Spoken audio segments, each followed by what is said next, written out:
Indonesia menang di WTO, tapi siap-siap. Tahun 2025 ini, harga pupuk akan melambung tinggi dan naik. Akan mencekik dari kita sebagai petani kelapa sawit.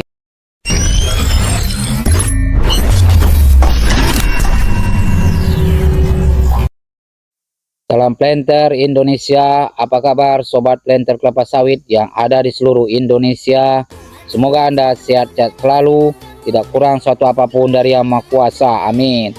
Di hari yang berbahagia ini, kita lihat bahwa beberapa hari ini kita menang melawan Uni Eropa di WTO. Tetapi juga perlu diketahui bahwa dengan kemenangan kita di dunia sawit ini tidak sepenuhnya dapat kita rayakan kemenangan tersebut. Selain itu, kita bisa lihat bahwa harga kelapa sawit yang menurun, dan juga perlu diketahui harga pupuk di tahun 2025 ini semakin naik saja. Ini merupakan suatu hal yang tidak baik bagi petani kelapa sawit dan juga petani yang lainnya. Harga pupuk dari tahun 2024 sampai sekarang semakin lama semakin naik, tidak ada turun harganya. Ini juga suatu beban yang berat bagi petani yang ada di seluruh Indonesia. Kita lihat dari harga pupuk KCL, harga pupuk ZA, harga pupuk urea, harga pupuk kisrit, harga pupuk borat, dan bermacam pupuk lainnya. Tidak ada melakukan penurunan yang secara signifikan. Malahan bertambah naik dan membuat itu mencekik dari kebutuhan kita untuk melakukan pemupukan kelapa sawit yang ada di kebun kita. Bagaimana tanggapan pemerintah tentang permasalahan pupuk ini? Kita berharap pemerintah betul-betul serius untuk mengatasi masalah harga pupuk ini yang semakin naik. Kali ini Yopi Perkebunan Mandor akan mengupdate harga pupuk kelapa sawit di tahun 2025 ini. Check it out. Non-subsidi tahun 2025 bervariasi tergantung jenis pupuk dan kemasannya. Berikut beberapa contoh harga pupuk non-subsidi tahun 2025. 1. Pupuk urea non-subsidi Petrokimia Gresik N65% seharga Rp190.000 per 50 kg. 2. Pupuk urea non-subsidi PT Kujang seharga Rp429.000 per 50 kg. 3. Pupuk ZA Petro non-subsidi seharga Rp459.000 per 50 kg. 4. Pupuk Ponska non-subsidi seharga Rp375.500 per 25 kg. 5. Pupuk ZA Petro Plus Neto 50 kg non-subsidi seharga Rp232.000.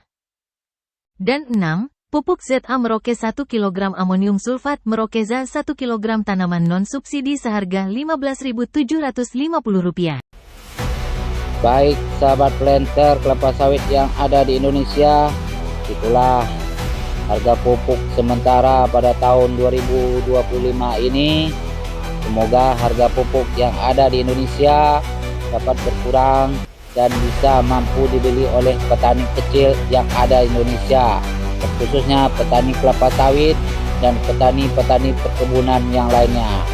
Di sini juga kita perlu tanggapi apakah pemerintah betul-betul bisa memperhatikan petani tentang permasalahan pupuk ini yang tidak kunjung selesai. Apa penyebabnya terjadi pupuk kimia ini terlalu mahal dan naik terus tidak turun? Kita akan lihat beberapa berita sumber yang ada penyebabnya terjadi pupuk ini terlalu mahal bagi kita sebagai petani. Harga pupuk dapat naik karena beberapa faktor, seperti 1. Perang Rusia-Ukraina.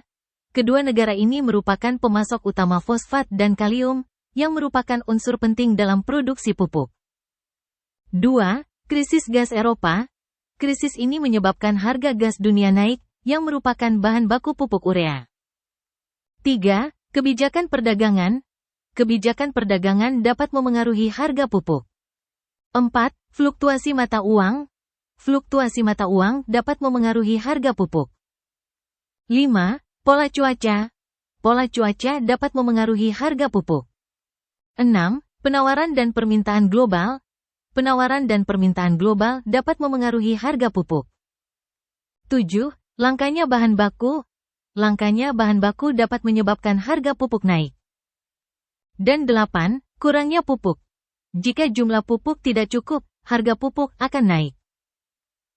Untuk mengatasi mahalnya harga pupuk, pemerintah dapat melakukan beberapa hal, seperti mengoperasikan kembali pabrik pupuk untuk menambah kapasitas produksi, menambah kuota subsidi pupuk. Jadi di sini dapat disimpulkan bahwa bahan mentah untuk pembuat pupuk tidak berada di negeri Indonesia, melainkan berada di negeri luar, yaitu berada di Eropa. Sehingga harga pupuk bisa begitu cepat naik dan turunnya sangat susah sekali.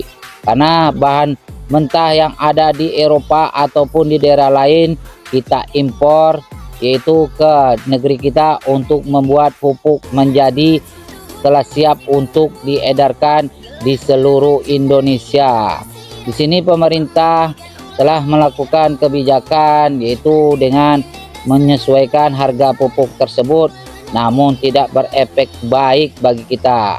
Semoga pemerintah dalam permasalahan pupuk ini dapat teralokasikan ke petani sawit secara baik dan benar, di mana pupuk subsidi yang ada di Indonesia tidak tepat sasaran diberikan kepada petani kelapa sawit yang ada di Indonesia.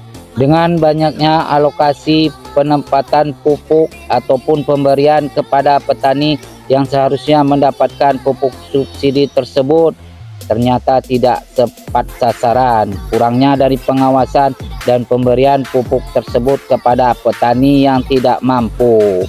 Jadi saya rasa sobat mengerti dengan apa yang terjadi permasalahan selama ini.